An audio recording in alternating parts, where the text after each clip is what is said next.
Kembali lagi di video yang mana kita belajar ngomong, belajar ngonten, dan pastinya kita kasih durasi minimal 10 menit. Nah, dengan durasi-durasi seperti ini akan membuat kita terbiasa ngomong, terbiasa menjelaskan, dan terbiasa untuk berinteraksi dengan diri sendiri. Karena di sini nggak ada orang, kita ngonten sendiri. Ada orang di sana tuh di belakang, dan ini saya kontennya di luar, bukan di ruangan. Nah, jadi mumpung ketika saya berada di sini, saya bisa menjelaskan sedikit tentang apa yang saya lihat. Nah, ini bisa membuat materi langsung refleks ya.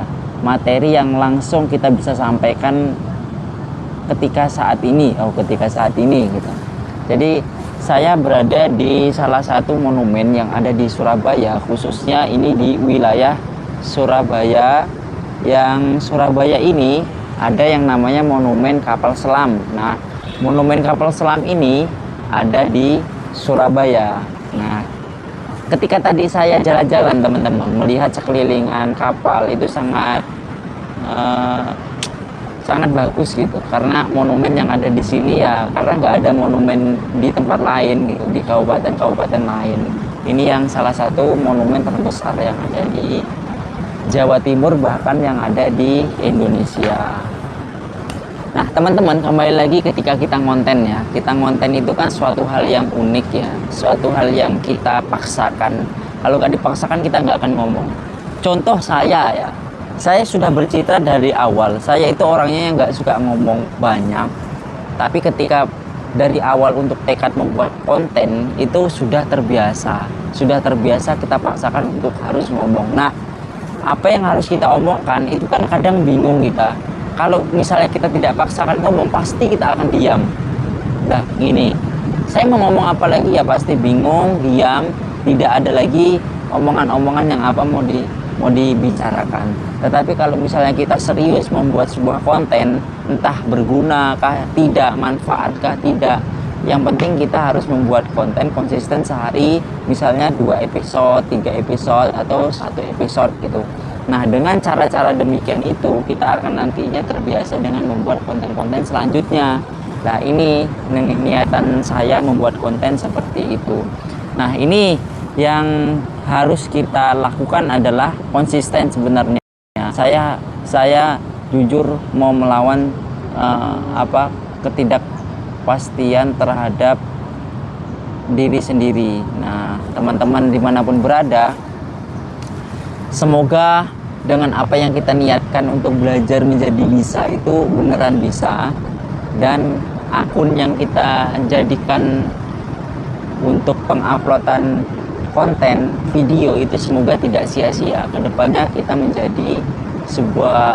menjadi akun yang bisa bermanfaat bagi orang lain, terkhususnya bagi diri kita. Nah, teman-teman, di sore hari ini saya sedikit lagi bercerita tentang keadaan yang ada di sekitaran sini. Monumen ini kan ada di Surabaya.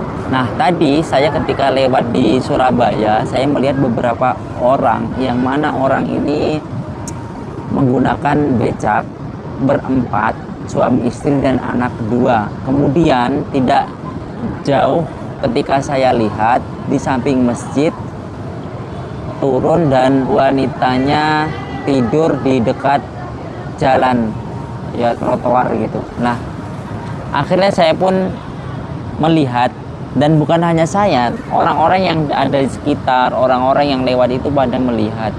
Mungkin kasihan ya, kalau saya lihat kasihan. Karena apa? Dengan anak dua yang masih kecil-kecil ya teman-teman, masih kecil-kecil, yang ibunya tidur di trotoar, kemudian anaknya berkeliaran tidur di atas becak. Bapaknya ada, tapi ya mungkin sedang mengusahakan dengan adanya becak itu mencari suatu rezeki. Nah, ini tadi yang saya bahas pada diri saya sendiri, bahwa begini kondisi yang ada di Surabaya. Sebenarnya kalau misalnya kita mau melihat semua keadaan yang ada di sekelilingan kota, bahkan di samping-samping kota, di pelosok-pelosok, itu banyak malahan orang-orang yang seperti itu. Tapi dari media, dari konten kreator yang tidak menampakkan mereka, yang ditampakkan kan yang bagus-bagus gitu ya, yang monumen, wisata, kulineran, jalan-jalan ya. Karena apa? Karena itu yang membuat mereka ya cuan gitu. Ketika dia seorang content creator itu mereview makanan, dia akan dapat endorse, dapat tips. Nah, di wisata juga dapat, kan bisa sekarang dimasukkan ke hal-hal seperti itu. Tapi yang menyorot kepada itu orang-orang pinggiran ya, jarang sekali ya ada konten kreator yang seperti itu. Nah, teman-teman, nanti kita akan melihat orang-orang seperti itu. Apa tanggapan saya tentang hal-hal seperti itu? Terutama kita harus melihat kepada hal-hal yang mungkin pada diri kita sendiri. Jadi dalam agama itu menganjurkan kepada kita untuk berusaha atas apa yang telah kita yakini. Doa, usaha itu tidak boleh ditinggalkan ya. Doa dan usaha. Berdoa saja tapi tanpa usaha itu juga keliru. Usaha saja tanpa doa itu juga sombong. Nah, maka dari itu kita ketika sudah berusaha dan berdoa dan tidak sesuai dengan ekspektasi atau sesuai yang kita inginkan, itu kan takdirullah. Yang penting kita sudah berusaha.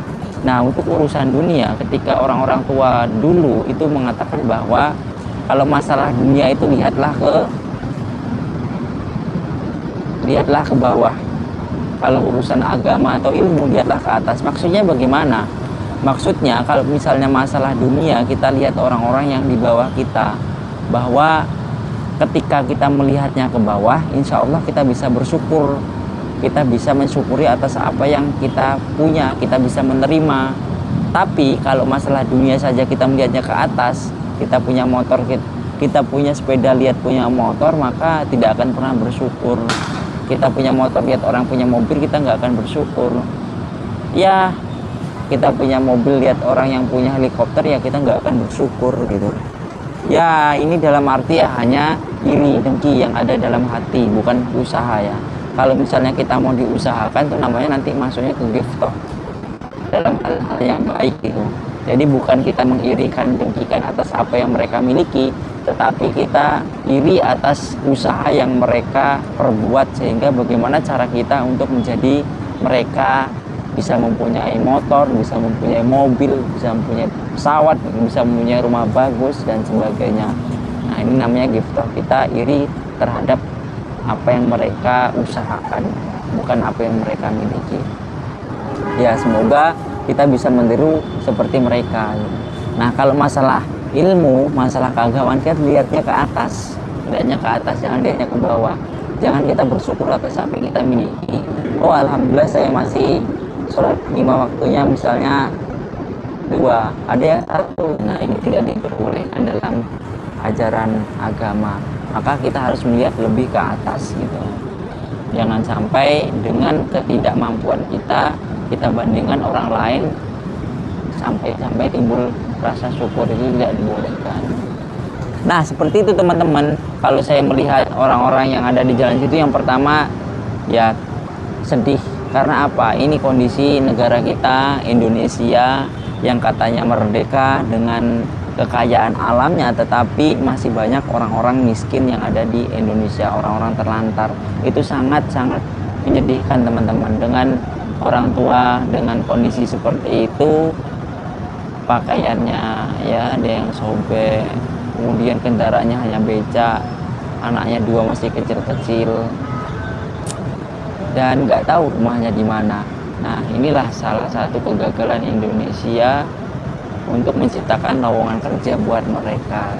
Kan kalau misalnya dari Indonesia itu khususnya nanti di wilayah-wilayah menciptakan lapangan kerja, kan mereka bisa kerja gitu, tapi kan tidak, mereka berusaha sendiri seperti ya ngojek beca, ngojek ojol dan sebagainya. Itu usaha dari masyarakatnya sendiri.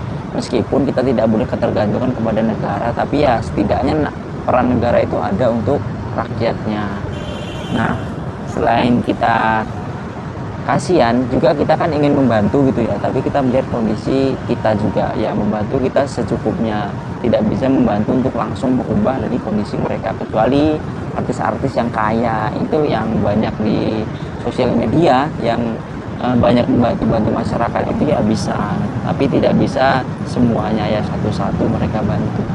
Semoga dengan Indonesia pada hari ini ke-80 kemerdekaan Indonesia, rakyat Indonesia semakin sejahtera, semakin merdeka, dan kedepannya Tuhan lindungi negara kita Indonesia dari hal-hal yang tidak baik dan diberikan keselamatan kesehatan buat kita semua.